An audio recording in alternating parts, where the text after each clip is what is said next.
palabra para mí es un gozo y aún pensar en el mensaje que traigo hoy de 1 Corintios 3, me hace pensar mucho en el hecho de que este pasaje, aunque es casi como un llamado de atención para nosotros los que ya somos creyentes, en cuanto a nuestro servicio en la iglesia, me hace pensar de que la razón por la que Pablo escribió este mensaje, este llamado de atención a la iglesia, era porque de otra manera, si nosotros no estamos sirviendo a nuestro Dios, sirviendo a nuestro Señor de una manera correcta, de una manera que está enfocada en Dios, en Cristo, no estamos realmente sirviendo de acuerdo a lo que la cruz de Cristo, al poder de la cruz de Cristo debe hacer en nuestras vidas. Nosotros hemos sido salvos por la gracia de Dios. No hemos confiado en nosotros mismos, no hemos confiado en nuestra propia sabiduría, en nuestras propias obras, sino que hemos confiado en la sabiduría de Dios y el poder de Dios demostrado en la cruz de Cristo. Hermoso, hermosa verdad. Y Pablo, de acuerdo a eso, de acuerdo a la hermosa salvación y el hermoso poder de Cristo demostrado en la salvación y ahora en el ministerio, nos llama a nosotros a evaluar, a mirar nuestras vidas, nuestra vida en la iglesia, nuestro servicio en la iglesia, los que son creyentes, y evaluar si realmente nuestras motivaciones al servirnos unos a otros, servir con la música, servir cambiando pañales, limpiando baños, predicando la palabra, yo voy aquí, si mi motivación es correcta o no. Y ese es el pasaje que vamos a estar viendo hoy. Entonces, si tienen su Biblia, 1 Corintios 3, versículos 10 al 15, y se los leo. Dice esto: conforme a la gracia de Dios que me fue dada, yo, como sabio arquitecto, puse el fundamento y otro edifica sobre él, pero cada uno tenga cuidado cómo edifica encima. Pues nadie puede poner otro fundamento que el que ya está puesto, el cual es Jesucristo.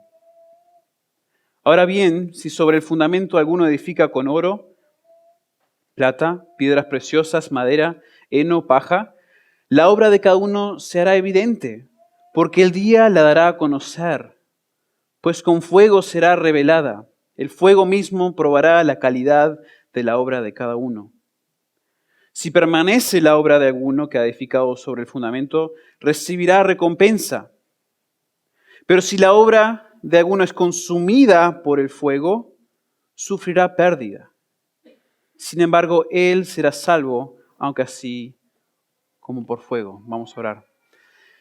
Padre, gracias por el tiempo que ya hemos tenido juntos, alabando tu nombre, meditando en verdades que están en tu palabra, Señor, meditando en el hecho de que podemos descansar en ti, que eres nuestro sostén. Señor, todas estas verdades que nos animan.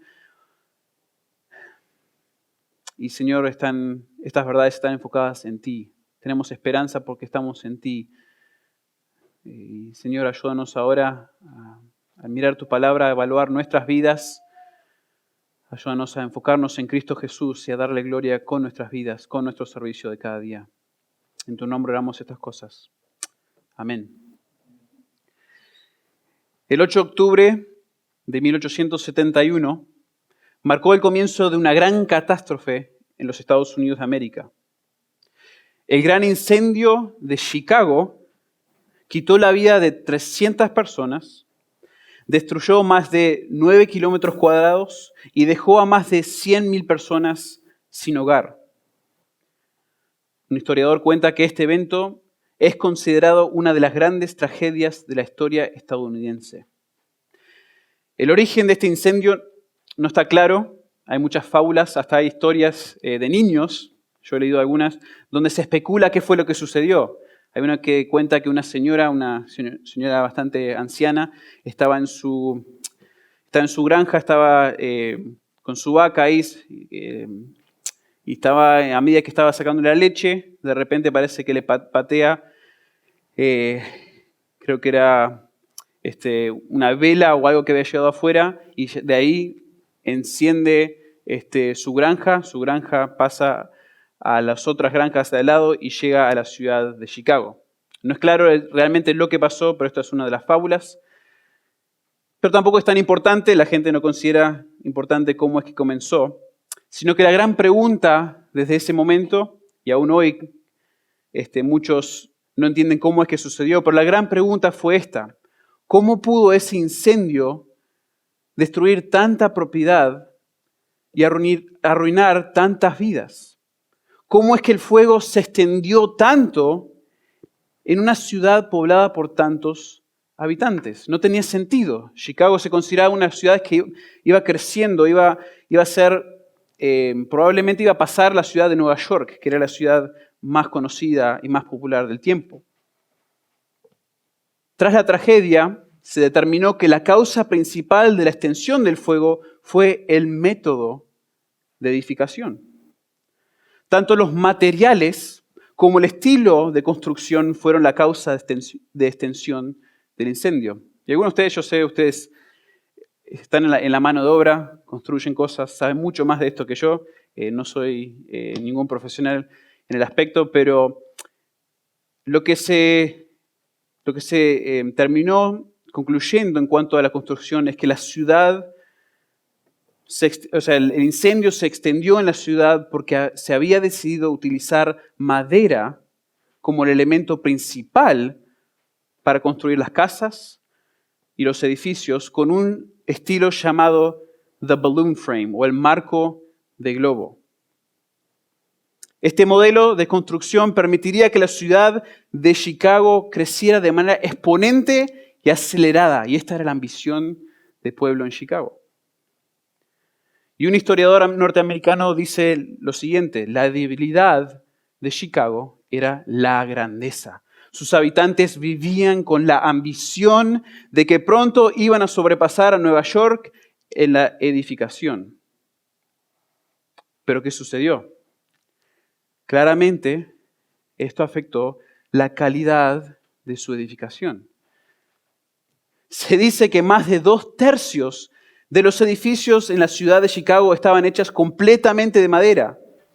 Y la mayoría de las casas tenían un techo formado con asfalto o con tejas, los dos siendo inflamables.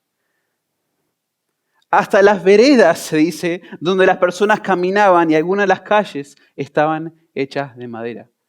Imagínense. La calidad de la construcción no era segura. Los edificios no estaban hechos para resistir las llamas del gran incendio que estaba por venir. Esta no fue una edificación cautelosa, concluyen los historiadores. Y hoy en día nadie usa ese estilo de construcción. Y esta catástrofe es una referencia para todos a cómo no se debe edificar. No se debe tomar la idea de que la grandeza que queremos tener sobrepasa la edificación cautelosa. No se debe edificar casualmente. La palabra de Dios nos dice que la iglesia, en un sentido metafórico, es el edificio que Dios ha fundado y la iglesia es el edificio que le pertenece. Este hermoso edificio, su pueblo, nosotros, merece más cuidado que la ciudad de Chicago. Merece más cuidado del edificio más precioso del mundo. Y no es un lugar donde uno puede edificar de manera mediocre, de manera casual. El pasaje de hoy nos exhorta a examinar cuidadosamente cómo edificamos. La calidad de nuestra edificación va a ser probada un día por fuego. El pasaje eso nos dice. Y el fuego, no como el de Chicago, el cual era tentativo, es seguro. Nuestras pruebas van a ser juzgadas en un sentido por medio de fuego. Si nuestra edificación resiste el fuego, habrá recompensa. Pero si nuestra edificación, nuestro servicio es consumida por ese fuego, habrá pérdida de recompensa. Y sé que esto parece ser quizás un sermón que no va a a motivar demasiado, sino que quizás a algunos los desanime. Pero realmente lo que Pablo quiere hacer aquí es motivarnos a algo que nosotros como creyentes, salvo por gracia, no siempre consideramos. Que nuestras obras sí importan. Obviamente nosotros no obramos para nuestra salvación. Estuvimos ahora mismo disfrutando, celebrando el hecho que hemos recibido salvación por gracia, por la sangre, por el cuerpo de Cristo dado por nosotros, una hermosa verdad. Pero el hecho de que se nos fue dado tan precioso regalo nos debe motivar ahora y nos debe hacer evaluar si nosotros estamos viviendo ahora, si estamos obrando, sirviendo en la iglesia de una manera cuidadosa, con las motivaciones correctas, con el corazón correcto delante del Señor. Porque es muy fácil servir, hacer ciertas cosas de una manera que no es cautelosa. Nuestras obras van a ser juzgadas, no por la cantidad de obras que hicimos, no por los años que hemos servido en la iglesia, sino por la cualidad, la calidad de nuestro servicio, nuestras motivaciones, nuestra dependencia del Señor para servir y nuestro énfasis en confiar en el poder de Dios demostrado en la cruz de Cristo. Y me parece importante destacar de que después de ver este pasaje, que en cada uno de nosotros pongamos pausa a la vida. Porque si ustedes viven una vida parecida a la mía, yo vivo en rutina, o sea, de una cosa a otra. Tengo mis cosas que hacer y siempre estoy haciendo algo y termino una cosa y paso a la otra y a veces dormimos poco. Pero es bueno cuando estamos en la palabra o después de estudiar la palabra, frenar, poner pausa a la vida y evaluar si nuestras motivaciones son bíblicas. Y esto no es solo para ustedes quizás que llegan nuevos, esto es para todos, esto es para líderes y para laicos. Porque vamos a notar aún en este pasaje que Pablo habla particularmente de líderes como él, como Apolos, como Cefas, y Pablo expresa que aún sus motivaciones no son claras y esperan a ser juzgadas en el futuro. Todos vamos a rendir cuentas a Dios por la manera en que edificamos sobre su iglesia. Así que hoy tomemos esta oportunidad para evaluar, para ver si estamos sirviendo a la iglesia de Dios adecuadamente. Y la pregunta es, ¿por qué es que Pablo toma el tiempo de hablar de estas cosas? ¿Por qué es esto importante? ¿Por qué no podemos seguir pensando en lo precioso que es nuestra salvación y las promesas que tenemos? Bueno, obviamente, como en toda iglesia, Pablo estaba escribiendo en los Corintios y la iglesia de Corintio, como esta iglesia, como muchas iglesias, como toda iglesia, tenía problemas. Habían cosas que estaban sucediendo. Y en la iglesia de Corintio había una falta de unidad, se estaban peleando. Me encantó que Alejandro enfatizó, antes de que nosotros participáramos de la cena, de que si estás peleado con alguien, si no hay unión con una persona, ten cuidado, evalúa, porque eso es una condición que debe haber para tomar la cena, de que haya unidad entre los hermanos. Bueno, en la iglesia de Corintio había una falta de unidad. Y la falta de unidad entre ellos era representada por su lealtad, créanlo o no, por su lealtad pecaminosa a sus líderes preferidos. Pablo amonesta a los corintios por ser divisivos, usando al liderazgo que Dios ha usado para el beneficio de la iglesia, los usan como representantes de su propia ambición egocéntrica. Y es parecido a lo que nosotros a veces hacemos como hinchas de fútbol. Nosotros tomamos un equipo, nos acogemos sus méritos, sus logros para sentir algún tipo de superioridad sobre los demás. Yo estuve en el Uruguay en la semana pasada y en uno de mis sermones hice un chiste de que para mí era de bendición estar en la iglesia, estar predicando, Y era doble bendición si la mayoría de los que estaban ahí eran de Nacional. Quizás muchos de ustedes ni saben quién es Nacional, porque el fútbol uruguayo quizás no se compara al argentino. Y la mayoría de ellos ni se rieron, porque eran todos de Peñarol. Y de alguna manera, nosotros cuando hay afición por un equipo, nosotros acogemos sus méritos. Cuando ganan, ganamos nosotros. Y realmente es una clara manifestación en un sentido de nuestro orgullo. Y en la iglesia, cuando ellos decían yo soy de Pablo, yo soy de Cefas, yo soy de Apolos, eso estaba causando división. Y lo que pasa en la iglesia es que a veces se prefiere a un líder sobre otro porque, por ejemplo, en el caso quizás de los Corintios, Apolos era más elocuente. Pablo fue el que fundó la iglesia. Cefas, quizás el más cariñoso, el que me saluda de los domingos, el que me muestra un cariño que los otros no. En fin, se trata de cómo ese líder cumple mis deseos y consigo respeto por ser parte de su equipo. ¿Entienden a lo que voy? Y esto quizás ustedes dicen, bueno, pero nosotros somos una iglesia pequeña, solo tenemos 2 líderes. Es cierto. Es cierto, quizás quizás no se acogen a Alejandro o a Hugo, que sea. Quizás los quieren los dos igual. Pero cuidado, porque a veces nosotros vamos a un líder y tenemos una lealtad hacia ellos que es egocéntrica. Nosotros encontramos nuestra satisfacción en ellos. Que si ellos no aprueban, yo estoy bien con Dios. Pero si ellos están pensando quizás que yo estoy mal con Dios, lo arreglo rapidito con ellos para después estar bien. Esa no es una lealtad que le corresponde a ningún líder. Eso es lo que Pablo está diciendo aquí.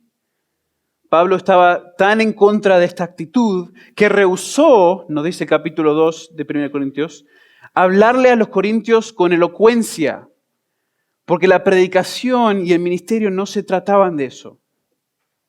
En el capítulo 3, versículos 5 al 9, justo antes de nuestro pasaje, el apóstol corrige a los corintios explicando que Dios es el único responsable de cualquier éxito en la iglesia.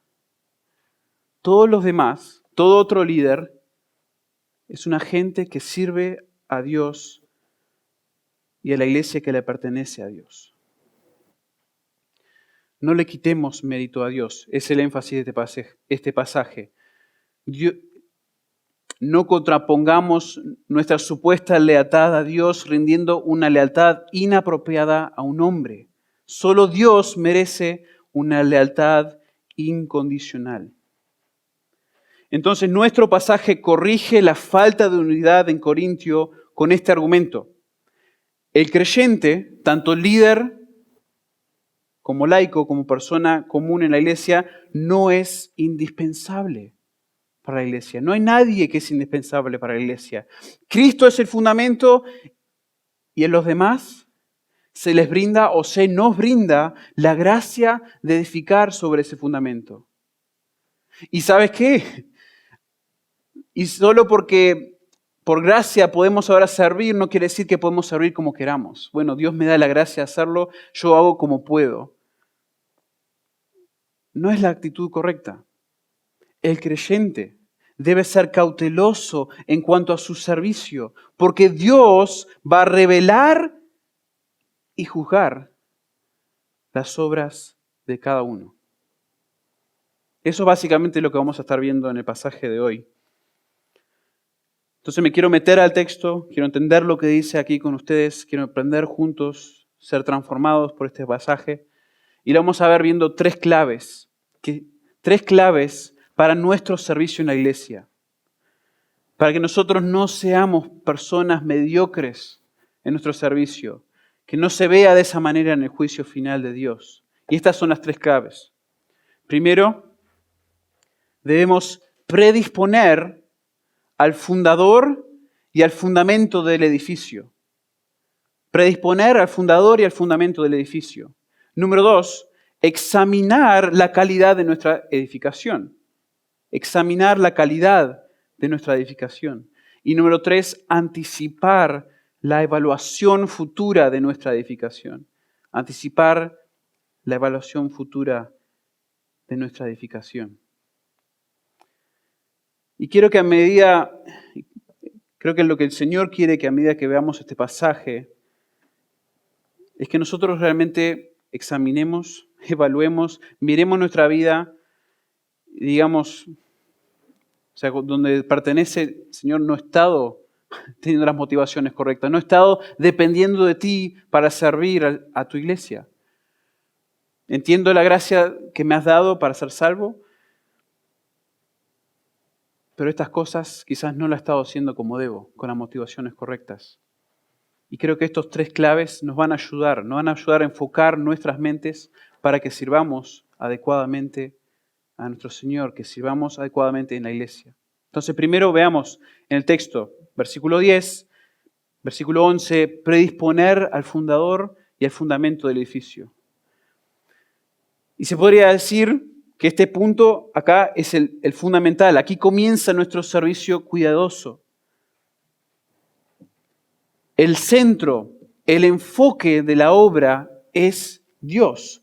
Dice ahí, conforme a la gracia de Dios que me fue dada, yo como sabio arquitecto puse el fundamento, otro edifica sobre él, pero cada uno tenga cuidado como edifica encima, pues nadie puede poner otro fundamento que el que ya está puesto, el cual es Jesucristo. Dios, tanto Padre e Hijo, tiene la primacía en la iglesia. Pablo y los demás tienen su rol, ponen el fundamento, edifican sobre el fundamento. Su trabajo es importante, pero todo, como dice aquí, es por la gracia de Dios. Justo antes de este texto, Pablo viene usando otras ilustraciones, otras metáforas. Y él dice que Dios es el dueño de la labranza y del edificio, versículo 9. Y ahora en el 11 dice Jesucristo es el fundamento. Entonces, cuando hablamos de edificar, es como que se nos pone aquí una jerarquía. Y se nos dice que en la construcción, en el edificio, lo que es la iglesia, Dios es el fundador. Dios es el dueño, tanto Padre como Hijo. Jesucristo es el fundamento. En otros pasajes se refiere como la piedra angular. La iglesia, los creyentes, somos el edificio. Pablo es aquel que puso el fundamento, el que les enseñó acerca de Jesucristo, y otros, nosotros, edificamos sobre el fundamento. ¿Ok? Bueno, lindo diagrama, pero ¿cuál es el punto? ¿Cuál es el punto qué es el punto de lo que Pablo está diciendo aquí? Y es esto, que no hay otro fundador ni otro fundamento. El fundamento es fijo, no se cambia y no se debe intentar cambiar. El esfuerzo humano de los líderes como Pablo, Cefas, Apolos es necesario, pero no son dignos del tipo de reconocimiento y el tipo de lealtad que les brindaba esta iglesia madura, los corintios. Porque Pablo mismo, él dice, yo fui sabio, como sabio arquitecto puse el fundamento. Algunos leen ese versículo, leen el 10 y dicen, mire, Pablo mismo se refiere como sabio arquitecto. Entonces él se da algún tipo de autoridad más allá de lo que muchos líderes tienen. Él tiene una autoridad quizás parecida a la que hoy en día se da el Papa.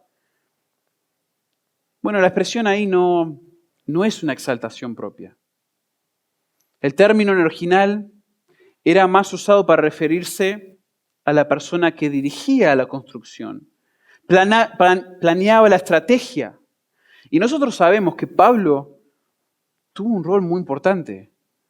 Fue de gran bendición para la iglesia, realmente único en la historia de la iglesia. Pero él mismo nos dice en el versículo 7 del capítulo 3 que él no era nada. Así que ni el que planta ni el que riega es algo, sino Dios que da el crecimiento. Es como, ¿se acuerdan cuando estábamos en la escuela, en el colegio? Que uno de los proyectos que nos hacían hacer en la primaria era que teníamos que poner unas semillas en un algodón húmedo. ¿Tuvieron que hacer eso? Yo me acuerdo que lo hice, ni me acuerdo si era primero, segundo, pero uno se sentía cumplido porque Realmente era asombroso ver cómo a poner unas semillitas tan pequeñas, especialmente a esa edad, ponerla en el algodón y después de unos días ver el fruto del proyecto, el germen que producía. Y uno se asombraba, decía, mira, wow, mira lo que hice. Pero al final uno no hizo nada, nada. Dios permitió que ese proyecto miserable se convierta en una plantita que una vez en tierra nutrida, florecida asombrosamente. Uno de mayor se da cuenta, ¿no? O sea, al final no hiciste nada, pusiste en algodón, pero el que lo permite florecer fue Dios. Dios es el que permite esas cosas. Y Pablo dice, yo tuve parte del ministerio, yo tuve parte de lo que fue la iglesia, pero yo en sí no soy nadie. Dios es el que da el crecimiento. No hay lugar para otro fundamento en la iglesia. Cristo es la cabeza, Él es el fundamento, Él es la autoridad, Él es el que la mantiene firme, permanente y perseverante a la iglesia. ¿Y cómo se aplica esto a nosotros? ¿Cómo podemos nosotros ahora aplicar esto de predisponer a nuestro fundador, al fundamento de la iglesia? Bueno, lo obvio es lo que todos ustedes saben. Obviamente, no permitimos que ninguna otra autoridad se imponga en el lugar de Cristo. Ningún papa, ninguna tradición, ningún concilio, ninguna norma cultural. Pero estas cosas son obvias para una iglesia sana como esta. Ustedes saben eso, que el papa acá no reina. Tampoco una tradición, tampoco las opiniones, tampoco la cultura de afuera.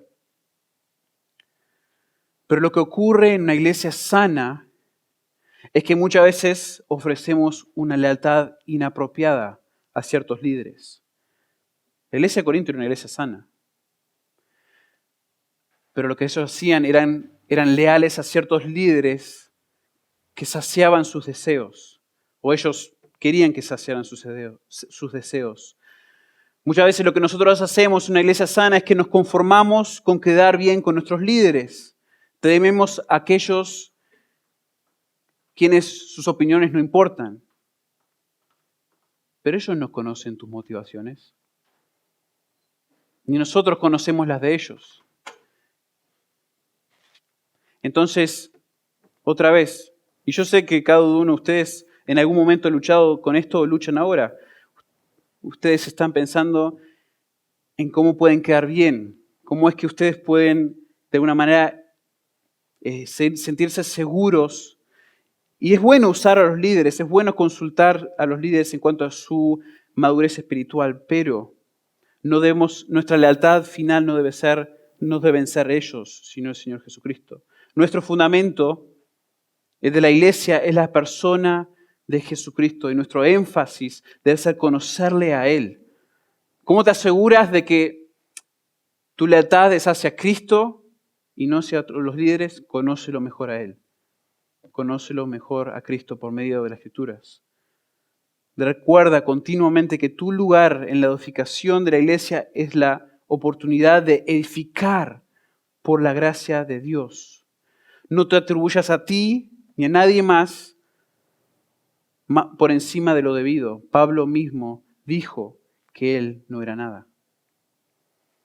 Entonces, primero, predisponemos al fundador y al fundamento del edificio, nos dice Pablo. Pero segundo, la segunda clave es examinar la calidad de nuestra edificación. El final del versículo 10 dice, pero cada uno tenga cuidado cómo edifica encima, pues nadie puede poner otro fundamento del que ya está puesto, el cual es Jesucristo. Ahora bien, si sobre el fundamento alguno edifica con oro, plata, piedras preciosas, madera de paja, la obra de cada uno se hará evidente. Y acá realmente la explicación es simple. Cada uno debe tener cuidado cómo edifica. Si vas a edificar, si vas a ser una persona que sirve en la iglesia, presta atención a cómo lo haces. En el presente y hasta que venga el Señor, creyentes van a estar edificando sobre el fundamento. Pero Pablo les advierte, presta mucha atención a la calidad de tus obras. No se debe edificar sobre la iglesia casualmente, con motivaciones incorrectas. Estas cosas, la autoexaltación detrae de la sabiduría de Dios y de su poder en la cruz. Pablo menciona ciertos elementos en este pasaje que son distintos. Los elementos, dice, son, ahora bien, en el versículo 12, si sobre fundamento alguno edifica con oro, plata, piedras preciosas, madera, heno, paja. Es interesante que escoges estas cosas, estos elementos, y muchos de ustedes conocen estos elementos, saben de qué se tratan. Algunos son más preciosos, mejores para la construcción. Y algunos piensan que los elementos mencionados se referían a lo que se usó para edificar el templo de Salomón. Eso no lo veo tan claro en este pasaje, porque lo que más se enfatiza aquí es que estos elementos no iban a padecer, o ciertos de estos elementos no iban a padecer al ser encendidos con fuego. Oro, plata y piedras preciosas eran los materiales dignos de un edificio hermoso, pero lo importante es que esos materiales resistirían ante las llamas del fuego y los otros no, como la madera, el heno y la paja. ¿Y por qué enfatizar estas cosas? ¿Por qué hablar de estas cosas? Bueno, la iglesia de Corintio admiraba a sus líderes favoritos por su elocuencia, por su presencia, por su autosuficiencia y por su sabiduría humana. Y todas estas cosas eran motivaciones incorrectas para edificar sobre la iglesia. Elementos de pobre calidad, la madera, el heno, paja.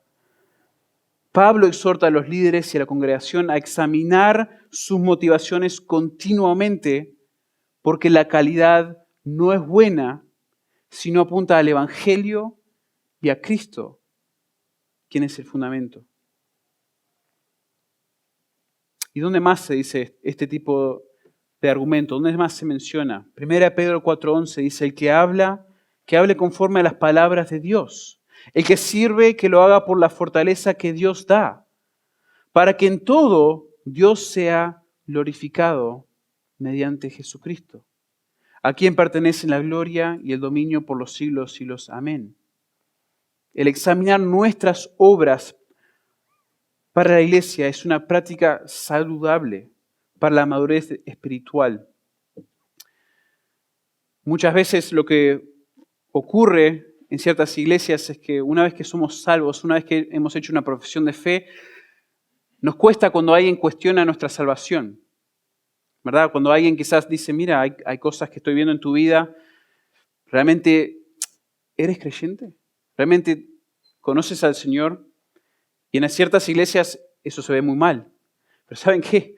No solamente es eso muy bueno, muy saludable para tu madurez espiritual, sino que también estés evaluando y que gente esté evaluando, personas estén evaluando en tu vida la manera en que sirves, las motivaciones que tienes. Porque no basta con servir constantemente, ni por años a la vez. Porque podemos enseñar, aconsejar, servir mesas, limpiar baños, cambiar pañales en una iglesia de sana doctrina, que enfatiza la sana doctrina. Pero al final, si lo hiciste todo para tu propio reconocimiento, o simplemente sin depender del Señor para hacerlo adecuadamente, estás edificando madera, heno o paja. Hay ciertos ejemplos en las Escrituras que muchas veces nosotros los vemos como algo, aquellas personas en la iglesia que están al margen. Pero realmente no es tan difícil ser como aquellos quienes predicaban a Cristo, dice Pablo, por envidia, Filipenses 1:15. O no es tan difícil ser como aquellos que daban sus bienes falsamente, Ananías y Zafira en Hechos capítulo 5. A veces los vemos como esas personas que no, yo nunca voy a poder hacer eso. Nunca haría algo así. Pero cuando vemos nuestras vidas y evaluamos, vemos que hay envidia, hay expresiones falsas que hacemos a veces porque realmente somos egoístas. Y si de alguna manera estamos haciendo cosas por envidia, por egoísmo en la iglesia,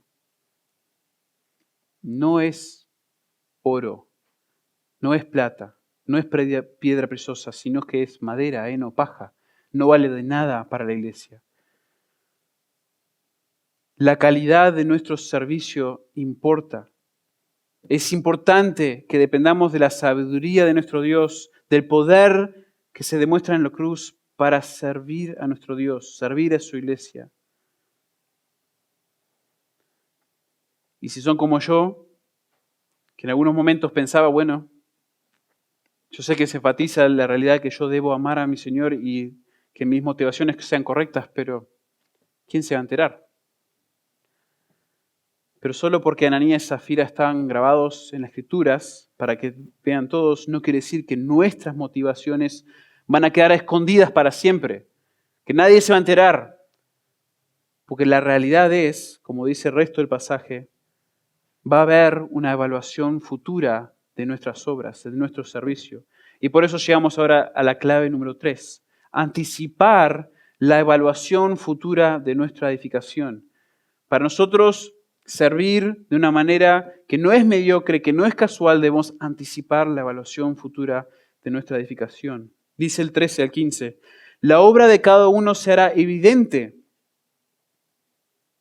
porque el día la dará a conocer, pues con fuego será revelada. El fuego mismo probará la calidad de la obra de cada uno. Si permanece la obra de alguno que ha edificado sobre el fundamento, recibirá recompensa. Pero si la obra de alguno es consumida por el fuego, sufrirá pérdida. Sin embargo, él será salvo, aunque así como por fuego. Y acá se nos da finalmente la motivación. ¿Por qué es que nosotros debemos tener cuidado, ser cautelosos en cómo servimos? Bueno, en el plan que Dios tiene para la iglesia, para tu vida, va a haber una evaluación futura de tus obras. Y las palabras que Pablo está usando acá son como de que nuestras obras se van a revelar, la revelación de nuestras obras. Palabras que mencionan que nuestras obras van a ser evidentes, se van a conocer, se van a revelar. Ciertas cosas que no se conocen, pero se conocerán un día. Yo sé que, y pensar esto a veces es difícil, porque cada uno de nosotros tenemos secretos. Aún como cristianos, cosas que hicimos que no debíamos haber hecho. Y pensar de que van a ser reveladas, quizás causa algún tipo de vergüenza, algún tipo de temor. Vamos a llegar a un momento, ¿qué es lo que significa que nuestras obras van a ser reveladas? ¿Cuándo van a ser reveladas? Dice el día. Todo lo que va a ocurrir, todo esto que se va a revelar nuestras obras va a ocurrir en un día futuro. Puede ser una referencia al día del Señor, una referencia al día cuando el Señor regrese. Pero dentro de los planes futuros de nuestro Dios va a haber un juicio que probará las obras de cada uno. El día se caracteriza por el fuego, el cual sirve como elemento que prueba nuestros elementos que usamos para edificar sobre el fundamento del Señor Jesucristo. Y como ustedes saben, muchas veces el fuego se usa para probar, se usa para pulir. Y en este pasaje nos dice que se va a utilizar para evaluar la calidad de nuestra edificación. Y cuando se pruebe, después que se pruebe en ese día futuro, si permanece, si no se quema, habrá recompensa. 2 Corintios 5:10 dice, porque todos nosotros debemos comparecer ante el tribunal de Cristo para que cada uno sea recompensado por sus hechos estando en el cuerpo, de acuerdo con lo que hizo, sea bueno o sea malo. Y uno se queda pensando, pero Pablo, ¿cuál es la recompensa? ¿Qué es lo que voy a recibir? Y no es muy claro. Este pasaje no nos dice con claridad exactamente lo que vamos a recibir. Pero la Biblia habla de recompensas como honor, gloria, herencia, reinado. Y habla también de coronas incorruptibles que van a recibir los fieles. 1 Corintios 9:25. Y todo el que compite en los juegos se abstiene de todo. Ellos lo hacen para recibir una corona corruptible, pero nosotros una incorruptible. Entonces hay una recompensa. Hay una recompensa que nosotros esperamos. Pero los que obran de una manera no adecuada, con las motivaciones incorrectas, dice, la obra de alguno es consumida por el fuego, éste sufrirá pérdida. Sin embargo, él será salvo, aunque así como el fuego. Concepto interesante, porque nosotros, al ser creyentes, sabemos que al ser salvos tenemos la vida eterna. Tenemos una herencia en el Señor Jesucristo. Verdades preciosas, promesas preciosas para nosotros. Pero ¿qué quiere decir? Porque claramente acá está hablando a creyentes, que si nuestras obras que hicimos con las motivaciones incorrectas, no dependiendo del Señor, no dependiendo de su poder, de su gracia, este sufrirá pérdida. Y no creo que este pasaje está diciendo de que de alguna manera nosotros vamos a ser avergonzados en el día final. Esto no parece ser la idea en el texto, no parece ser la idea en las Escrituras. Pero me parece lo que Pablo está diciendo es que la persona que no edifica adecuadamente no va a recibir al final todo lo que pudo haber recibido. Nosotros como creyentes podemos recibir unas recompensas inmensas, preciosas, pero ¿sabes qué? Si no edificas, si no sirves como debes, no vas a recibir todo lo que pudieras haber recibido. Segunda Juan 8, tened cuidado para que no perdáis lo que hemos logrado, sino que recibáis abundante recompensa. Segunda Timoteo 2:5, y también el que compite como atleta no gana el premio, sino compite de acuerdo con las reglas. Entonces, ¿qué está haciendo Pablo aquí? ¿A qué quiere llegar? Pablo motiva o desmotiva a los que estaban edificando sobre el fundamento con la realidad de que en el futuro cada intención, cada motivación, cada queja será revelada ante el tribunal de Cristo. Y ojo que este no es un pasaje que defiende el purgatorio. El pasaje no habla de atormentar, muchos lo usan de esta manera para decir que por este pasaje defiende y promueve el purgatorio, pero no habla de atormentar a personas, ni de purificarlos con llamas, sino que habla de la recompensa del creyente. El creyente que edificó con materiales inflamables permanecerá salvo, pero sus obras no valieron de nada para el bien de la iglesia. Eso es lo que se está diciendo en el versículo 15. Si edificaste con materiales inflamables, permanecerás salvo, no vas a perder tu salvación, pero tus obras al final no hacen nada para la iglesia. Y uno se queda un poco confundido con este pasaje porque cuando nosotros hablamos de servir en la iglesia, no queremos tener una motivación de que vamos a recibir algo. O sea, nunca queremos que nuestros hijos nos obedezcan para que reciban el chicle o el caramelo. Eso no es bueno. No es bueno ser ese tipo de padre donde siempre decimos, mira, si haces esto, si finalmente me obedeces, te doy esto o aquello. Entonces uno se queda un poco confundido.